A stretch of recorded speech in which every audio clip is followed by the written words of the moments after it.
Restaurant ஸ்டைலில் fried rice பிள்ளைங்களுக்கு lunch பாக்ஸில் கொடுத்து விட்ற மாதிரி ஈஸியாக எப்படி செய்கிறதுன்னு சொல்லிட்டு பார்க்கலாம். பாஸ்மதி ரைஸை வேக வச்சிடலாம். அதுக்கு தேவையான உப்பு, ரைஸ் ஒட்டாமல் இருக்கிறதுக்கு கொஞ்சமாக எண்ணெய் சேர்த்துட்டு இதை வேக விட்டுறலாம். ரைஸ் வேகிற நேரத்தில் இந்த பக்கம் சிக்கன் மேரினேட் பண்ணி வச்சுருக்கேன். அப்புறம் காய்கறிகள் கட் பண்ணி வச்சுருக்கேன். என்னென்னு சொல்லிட்டு கமெண்ட் செக்ஷனில் பின் பண்ணிடுறேன். கடாயில் எண்ணெய் ஊற்றிட்டு 3 முட்டை உடச்சி சேர்த்துக்கிறேன். தேவையான அளவு உப்பு, கொஞ்சமாக பெப்பர் சேர்த்துட்டு இதை ஸ்க்ராம்பிள் பண்ணி எடுத்துக்கலாம். நல்லா கரண்டியை வச்சு ஒரு வாட்டி கிண்டி விட்டுட்டு அதுக்கப்புறமா விட்டு கிண்டணும். இல்லைனா முட்டை ரொம்ப குட்டி குட்டி ஆயிரும். இது அப்படியே தனியாக எடுத்து வச்சுட்டு அதே கடாயில் கொஞ்சமாக எண்ணெய் விட்டுட்டு மேரினேட் பண்ணி வச்சிருந்த சிக்கனையும் குக் பண்ணி எடுத்துக்கலாம்.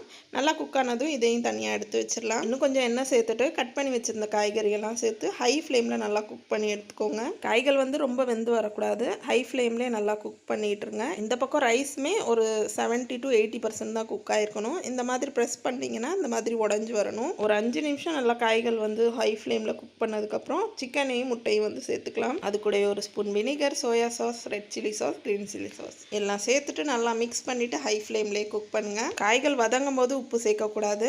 ரைஸ் சேர்க்கறதுக்கு முன்னாடி உப்பு மிளகுத்தூள் சேர்த்துக்கோங்க. நான் ரைஸ் சேர்த்ததுக்கப்புறம் தான் சேர்த்துருந்தேன். ரைஸை சேர்த்துட்டு நல்லா மிக்ஸ் பண்ணி எடுத்துக்கோங்க. நடுவுலேருந்து கிண்டாமல் சைடில் இந்த மாதிரி கிளறி விட்டு கிண்டிங்கன்னா உங்களுக்கு ரைஸ் உடையாது. கடைசியாக ஸ்ப்ரிங் ஆனியன் மட்டும் சேர்த்துட்டிங்கன்னா restaurant style fried rice ready ஆயிரும். பிள்ளைங்க லஞ்ச் பாக்ஸ்க்கு இது கூடவே பன்னீர் ரோஸ்ட் தான் பண்ணி கொடுத்துருந்தேன். உப்பு, மிளகாய் தூள், மஞ்சள் தூள், கொஞ்சமாக கரம் மசாலா சேர்த்துட்டு மிக்ஸ் பண்ணிவிட்டு பைண்டிங்காக கொஞ்சமாக எண்ணெய் சேர்த்துட்டு இதை ஃப்ரை பண்ணி எடுத்துட்டோன்னா சூப்பரான பன்னீருமே ரெடி ஆயிரும். ஃப்ரைட் ரைஸ்க்கு பன்னீர் கிரேவியுமே நல்லாயிருக்கும். ஆனால் பிள்ளைங்க பன்னீர் ரோஸ்ட் தான் கேட்டிருந்தாங்க. ஸோ பிள்ளைங்களுக்கு லஞ்ச் பாக்ஸில் வச்சு கொடுத்தாச்சு. இதே மாதிரி இன்னொரு வீடியோவில் சந்திக்கலாம். பாய்.